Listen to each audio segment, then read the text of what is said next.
Before I begin this video, I need to apologize to my viewers for the way that I sound. Unfortunately, I have contracted COVID 19 again. The symptoms aren't as bad this time. I think this was one of the newer variants, so I'm not as bad as what I was the first time around, so you won't have to worry about an interruption in the videos that I make. So, like I said, this is an apology because I don't exactly sound like myself. And I might sniffle or whatever every now and then because, like I said, I am still suffering the symptoms. But with that said, greetings and welcome to my channel. I'm the Anunnaki Theorist. I want to wish everyone a happy Halloween. Stay safe out there. And while you're out there, whether it's a party or you're trick-or-treating or engaging in any of the fun festivities that is the Halloween season, I want you to stop and think why you're celebrating what you're celebrating. Now, for a while, roughly 8 years, I was a practicing Seax Wiccan. I was a witch. And so, this particular practice, this idea of Samhain, which that's how it's pronounced, is very significant to the pagan believers. So what we're going to do is we're going to come over here. Yes, it's spelled Samhain, but that's Gaelic. And in the Gaelic, it's pronounced Samhain. So one of the things that we have to understand about Samhain is that this is essentially the pagan New Year's Eve. And we can kind of see that in something that normal New Year's Eve you do, or on New Year's Day, you do the New Year's resolution. And what is this? This is supposed to be something that, you want to see done away with in the new year. Well, in the actual pagan festival, in the ritual that they do, all of the celebrants are given a piece of parchment or a piece of paper and a writing implement. And they are to take this and they are to write down those things that they wish to do away with in the coming new year. Anything from, losing weight, stopping, being an alcoholic, stopping using drugs, anything that would be classified as detrimental to one's well-being. So anyway, they would write these things down, and at the time that they write it, they're actually focusing on it. And this is part of magic. So they focus on it, and during the ritual, everyone is moving around in a circle, and on the altar, or the table, or whatever they use, there is a cauldron that has a fire in it. And as they move past this cauldron, they drop their piece of parchment or paper into the fire. And at the same time, they release this idea out into the cosmos. Basically focusing that idea in their mind that they are going to do away with whatever it is that they're wanting to do away with. And then afterward, of course, it's not just a, do it and forget it. No, all the burning the parchment is the symbol that they are going to go ahead and do the work in order to do away with this fault, this weakness that they had. And that's essentially the New Year's resolution. Now, one of the other things that happens on Samhain is the idea that the veil between the world of the living, our world, and the world of the dead is thinnest. And because it's thin, the idea is that those of our ancestors or our loved ones who have passed on can come and visit with the celebrants for the time being while the veil is still thin. Now, how would this happen? Well, the idea of trick-or-treating, it wasn't candy. What people would do is they would go around to the various places in the village before the ritual, before the festival started, and they would beg for what are called soul cakes. And these soul cakes would be taken and they would be placed basically at a boundary, an area that was designated for the circle to be set up for the place where they wanted to meet their ancestors or their past loved ones. And they would set these cakes out, and these were the enticement, the gift, to get their ancestors or their loved ones to come and visit with them. Now, one of the other things that is a hallmark of Halloween is the idea of dressing up. And usually it's supposed to be horrific. It's supposed to be gruesome. It's the whole idea, reason why Halloween is scary is because the veil is thin. Your ancestors can come through, but also malevolent and mischievous entities can also come through. And to hold those at bay, they would wear masks, horrific masks, something that was gruesome, something that was scary, in order to ward off those malevolent and mischievous spirits and entities. It has nothing to do with the devil. It's not satanic. This is not the devil's birthday or anything like that. That's not what it's all about. However, this video, as the title states, is about the devil, or at least the beast. So, I basically said in my last video that I was going to start getting into prophecy. So this prophecy, the one about the mark of the beast, we find here. Now this is the Septuagint. This is the Greek Bible. Before the King James Version, before the International Version, before any of those, the first supposed Bible would have been written in Greek.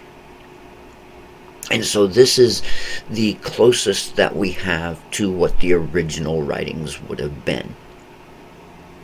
So we come here to Revelation 13:18. And it says, "Here is wisdom. Let him that hath understanding count the number of the beast, for it is the number of a man. And his number is 666. Now that's important that it breaks it up like that. First of all, it doesn't say 666. That's not what it says in the original text. It says 666. It's important that those are broke up like that. because of what that actually signifies. Now, in Hebrew and in Greek, each character of their alphabet has a corresponding number to it. And we find that here. This is a kind of a code language that they used. They classify it as a cipher, and this is gematria. And basically, if someone didn't want a particular name or a particular word or something like that to be known just right out in the open, they would use this cipher. Now, in Israel, in some of the ancient ruins, there has been found graffiti. And they know it's ancient graffiti because the pigment has been, taken and analyzed, the carbon dating and whatnot. And it's found out that, it's old, it's not new graffiti. But they have things like, for example, written on a wall might say, "I am in love with 414. Who's 414? What is 414? Oh, that's them using gematria to, they actually have the example down here. I love the girl whose name is 545. Okay, anything like that. And that basically is just, them trying to be, either they were shy or they were ashamed or bashful of the individual that they were actually in love with. And then the thing is we don't know if this was a male or a female that wrote this. So knowing who, these 414 or 545 or whatever, knowing who that is would be more difficult to decipher if you don't know the sex of the individual writing it. But that's the nice thing about with the Revelation 13:18, it says, "For it is the number of a man." So we can rule out all female names and female ideas, feminine, it is a man is who we are looking for.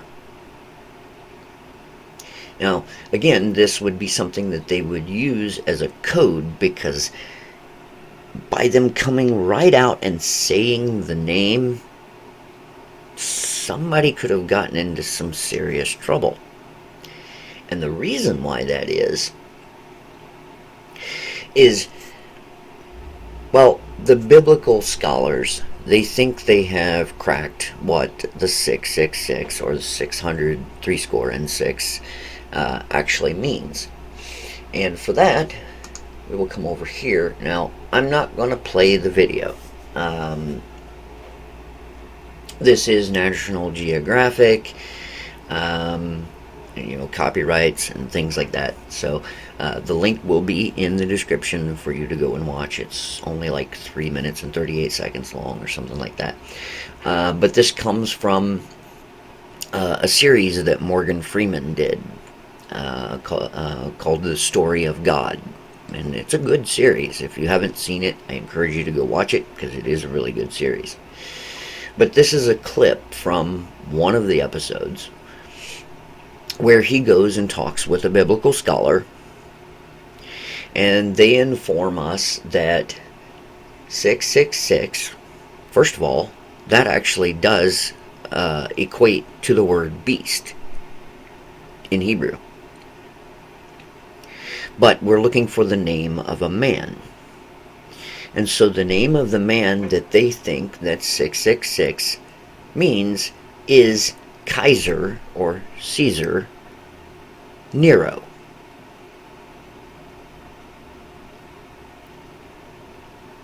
Now, as kind of a proof that that's what it is, they have found a manuscript that it seems that the scribe made a mistake when writing the book of Revelation. Instead of 666, he actually puts in 616. So a lot of people would think, well, that kind of discredits the whole idea that it means Nero. But if you spell Kaiser Nero in Hebrew, Nero has an N at the end. It's Neron. And when you do it that way, Kaiser Neron, it comes up to 616. Now, John the Revelator, or John the Divine, is the one that is credited with writing the book of Revelation. It's supposed to be his first-person account of what he was shown, vision-wise, some sort of technology at work, whatever. Okay, so at this particular point in time in history, the Jews were persecuted, not Jews, Christians. The Christians were persecuted and executed. So one of the things that we have to understand about the book of Revelation, not only is it a book of prophecy, talking about things in the future, but it is also a work of propaganda. So with Christians, being persecuted and executed, this was kind of one of those things of sitting there saying, well, this is the reason why. So 666, or 600, 6 equaling Kaiser Nero. Now, of course, this was actually supposedly written a couple of decades after Nero had died. But Nero was the one that set the precedent.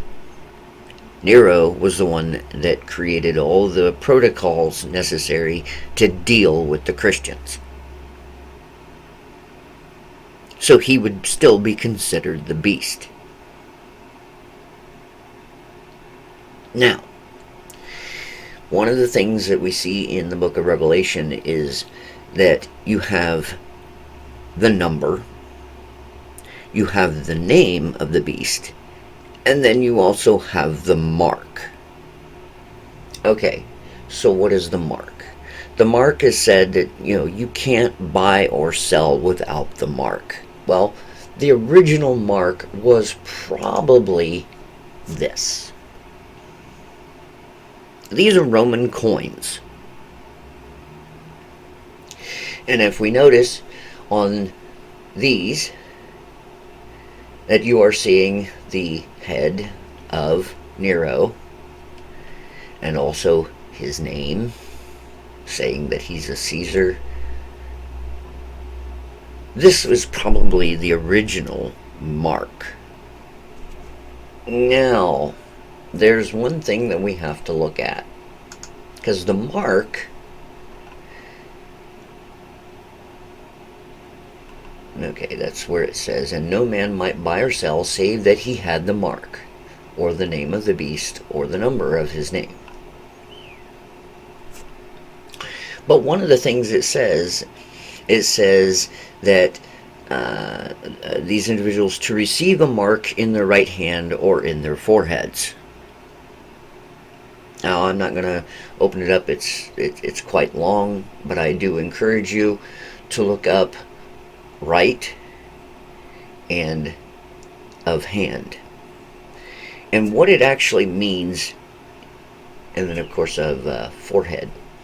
And what it actually means is it means that you've accepted willingly.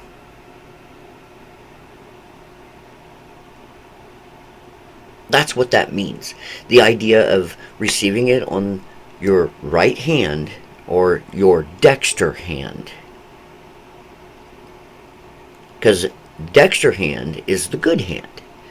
The left was called the sinister hand, and anything on the left, anything in the sinister, was bad. Anything on the right was good. And then the forehead, and the way that they interpret that is to see or to accept. So you accept willingly this mark. Now, if the mark originally was a coin, of course you're going to accept that willingly. That's how you're going to pay for your food. That's how you're going to pay for your housing. It's going to how you take care of your family. So you receive this mark willingly. All right, so how does all this translate to today? Because remember, this is a book of prophecy. And Nero has been dead for a long time. And in fact, his protocols and things like that for persecuting and executing Christians is, gone the way of the dodo. So how does that work for today? Well, here's where I have to apologize again, because I am going to have to take things out of context due to the fact that I have not presented the information beforehand. Because of the last time I had COVID, I was supposed to do a video on the incarnations of Marduk, and I still have not done that. I will get to that. But a long story short, Nero is an incarnation of Marduk. Now, Marduk is still here on Earth. I've spoken about this individual in the past. This is a writing from someone by the name of Michael Lee Hill. And he has supposedly met with Marduk in his latest incarnation. And of course, I always crack up every time I see this, that, he offered to make me dinner and the meal was really good. Lamb with okra and a curry sauce. Okay, so yeah, he supposedly has met Marduk, but that lets us know that Marduk is still here. He is essentially in a new incarnation, but he is still here. Marduk has always wanted to be king of heaven and earth, and he almost has earth, almost, but not quite. So that would be the reason why that the beast is still relevant for today. Because Marduk is still here. Marduk was Nero. So we have the number and we have the name. So what is the mark today? Remember, this is something that you take willingly. It's something that you can use to buy and sell. And when we look further into the prophecies, we have to find something that also fulfills another one of the prophecies, which is the first bowl of God's wrath, which states those that receive the mark of the beast will suffer festering sores.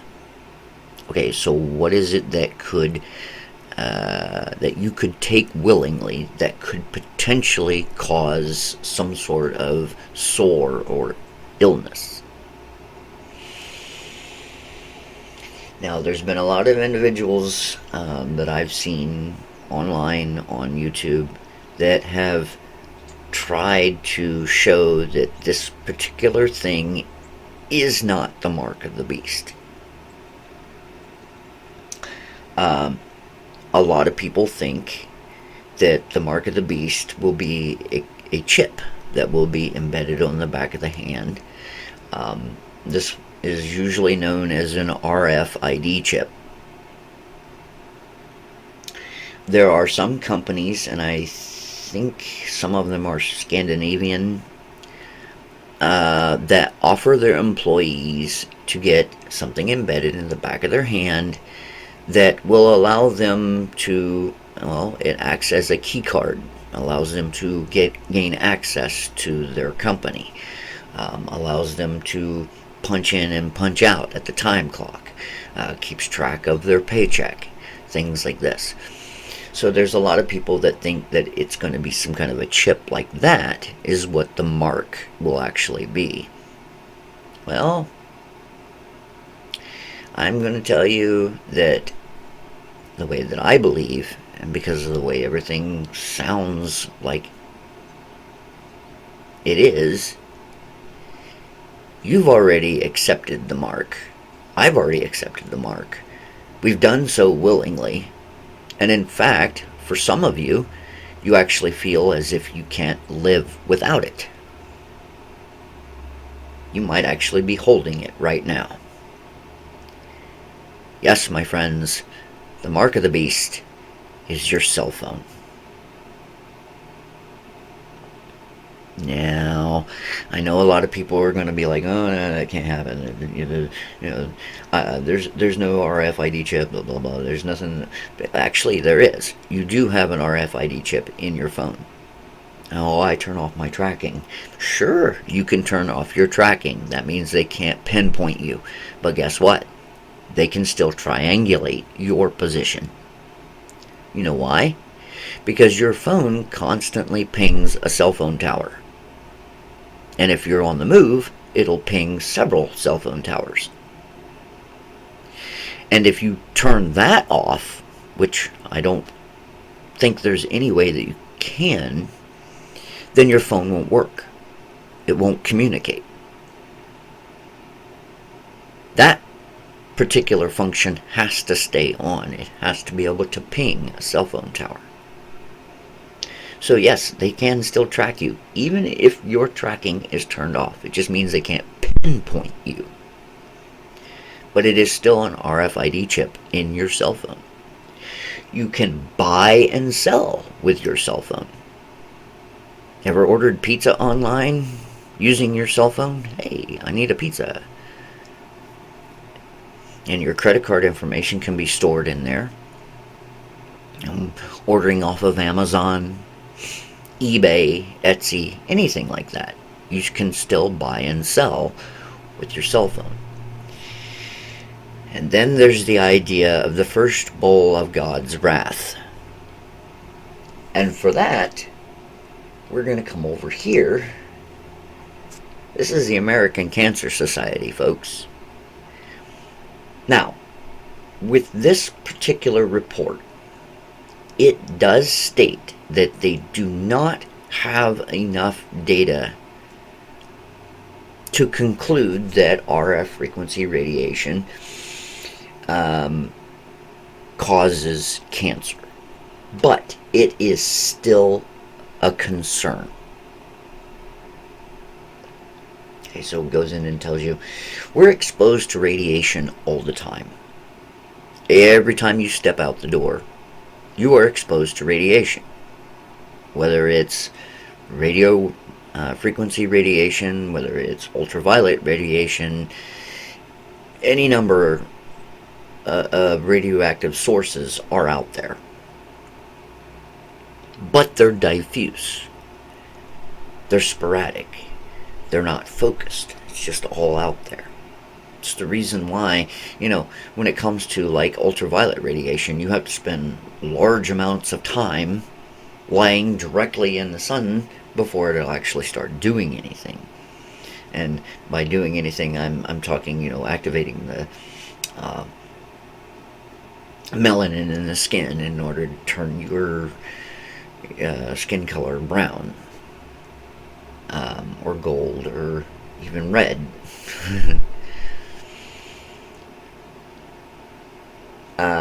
But when it comes to this radio frequency radiation, it's supposed to be non-ionizing, and it's diffuse enough that it's not going to do anything to you.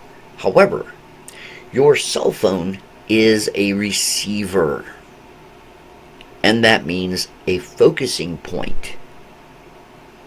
for this specific type of radiation to come down and hit the cell phone itself. Now, when you're not using it, I mean, because when you're using it, it's kind of held away a little ways from your body. But when you're not using it, where do you store it? Breast pocket, back pocket, front pocket. These areas are now being targeted because that phone is still on, unless of course you turn it off. Now, if you turn it off, you're no longer being targeted. But if it's still on, which most people's are, if it's still on, even though it's gone to sleep or whatever, it's still on, it is still pulling signal from a cell phone tower from the air. So it's still focusing that beam of supposedly non-ionizing radio frequency radiation. Now, low frequency is 4G and under. When we start getting into the 5G technology, this is supposed to be a high frequency, non-ionizing radio frequency radiation.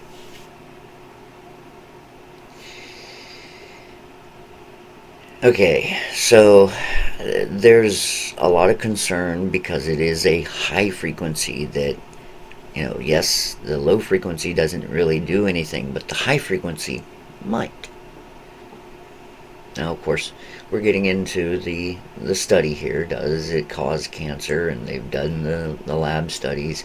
But, of course, in conclusion, it says American Cancer Society does not have any official position or statement on whether or not radio frequency radiation from cell phones, cell phone towers, or other sources is a cause of cancer. But it's still a possibility. Now, there is one other thing that it could be. And I'm not going to show a picture of this because I've seen them and they're nasty, and I'm not going to expose anyone to that. But there are times when John the Revelator, he misunderstood the cause and the effect of certain things. And when I get into my actual prophecy video, which will be my next video, I will explain some of those, because he does have a few times where he's shown what he thinks is a cause, and then what he thinks is the effect of that cause, and he's incorrect. So what it could be is he's shown the mark, the cell phone, and then he's shown people that suffer from monkeypox. Now, if you've ever seen that, it's gruesome. It reminds me a lot of buboes, the people that suffer from the bubonic plague. But it's really nasty looking, and those could be classified as festering sores. And so it could be that John misunderstood that these cell phones are actually causing monkeypox. Well, we know that's not the case. But with John not actually being given the comprehension of what he was seeing, he could only go with the vocabulary and the understanding that he had at the time. So that is what the mark of the beast, the name of the beast, and the number of the beast could potentially be and have been. Do we have to worry about these things? Are we going to be judged because of these things? Are these things truly evil? I don't think so. Again, it's one of those situations where John was sitting there saying that, oh, well, because of this is going to happen. And it's like, no, not really. Again, as I've stated in previous videos, you are your own judge. You're not going to be judged for anything along those lines. Now, it's a little bit different with the idea of is the Anunnaki going to judge us for something like this? And for that, I'd have to say, I don't know. There are going to be things that they are going to judge us for. And I will get into that in my next video. But we have been told that those individuals that follow Marduk, whether wittingly or unwittingly, will be judged. And their judgment is kind of harsh. But like I said, I will get into that in my next video. I will explain a little bit more about what that means and what we should be looking out for.